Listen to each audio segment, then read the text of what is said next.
আসসালামু আলাইকুম। আশা করছি আপনারা সবাই ভালো আছেন। আমার বাড়ি কলকাতার কাছাকাছি একটি গ্রামের দিকে। তো আমরা গ্রামে বউয়েরা যেভাবে নিজেদের সংসার গুছিয়ে গেছি, রাখি, সংসারে কাজ কাম করি, সেটাই তোমাদের সঙ্গে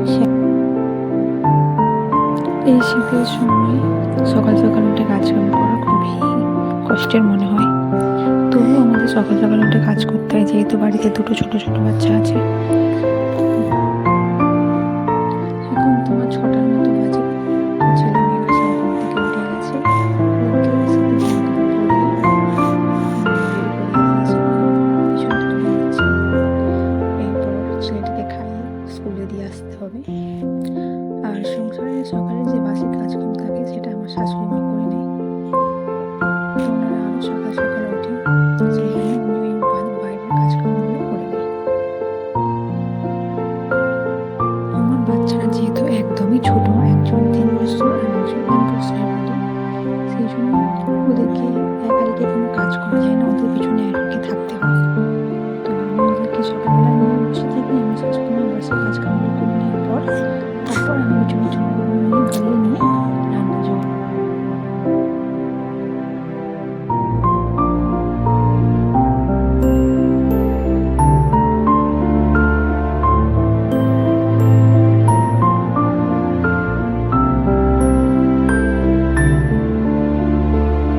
এই যে ছেলেটাকে স্কুলে দিয়ে এসে এবার রান্না করতে বসে গেছি।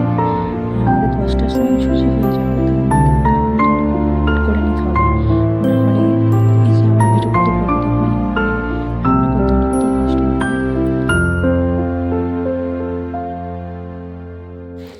আমরা যেহেতু মধ্যবিত্ত, সেই জন্য আমাদের গ্যাস উনুন দুটোতেই রান্নাবান্না হয়।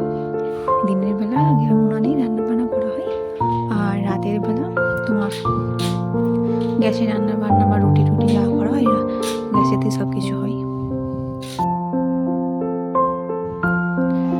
এই তো এদিকে আলুটা ভাজা হয়ে গেছে। কালকে একটু মুরগির গিলে মিটে কিনেছিলাম, তো সেটাই আজকে রান্না করবো, তার জন্য আলুটা ভেজে নিয়েছি।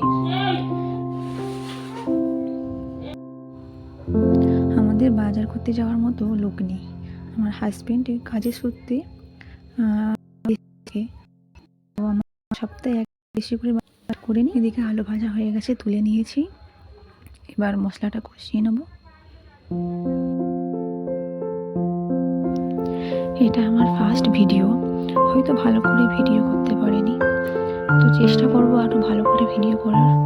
যদি ভিডিওটি ভালো লাগে তাহলে একটি লাইক সাবস্ক্রাইব করে দিও, তাহলে পরের ভিডিওটা করতে আমার আরও বেশি ভালো লাগবে, একটু আগ্রহের সঙ্গে আরও ভালো করে ভিডিও করতে পারবো। যেহেতু আমরা একটু গ্রামের সাইডের মানুষ, সেই জন্য এখানে অনেক কিছু স্যাক্রিফাইস করতে হয়। তো এই ভিডিও করা একটু লুকিয়ে লাগিয়ে করতে হয়, নাহলে বাড়ির অনেকে অনেক কিছু মন্তব্য করবে। কিন্তু আমার শাশুড়ি শ্বশুর একদম অন্যরকম, আমার কোনো কাজে ওনারা কোনো রকম বাধা দেয় না। আমার যেটা ভালো লাগে ওনারা সেটা করতে বলে। এদিকে তেলের মধ্যে পেঁয়াজ দিয়ে দিয়েছি। পেঁয়াজটা একটু ভাজা ভাজা হয়ে গেলে এর মধ্যে আদা রসুন বাটা আর লঙ্কার গুঁড়ো আর যা যা মশলা লাগে সেগুলো দিয়ে মশলাটা একটু কষিয়ে নেব। এদিকে রান্না করতে করতে আমার ছেলে চলে এসছে।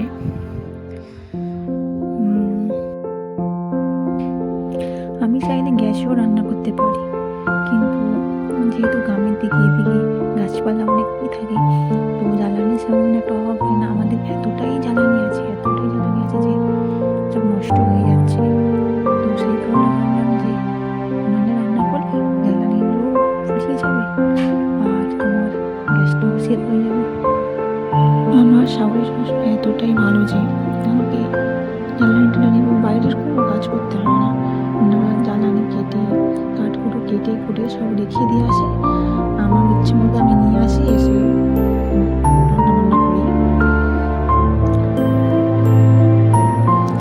যেহেতু আমরা মধ্যবিত্ত, সব দিক থেকে একটু একটু সঞ্চয় করে নিয়ে পরের একটা ভালো কাজে লাগাই, নিজের একটা স্বপ্ন পূরণ করি।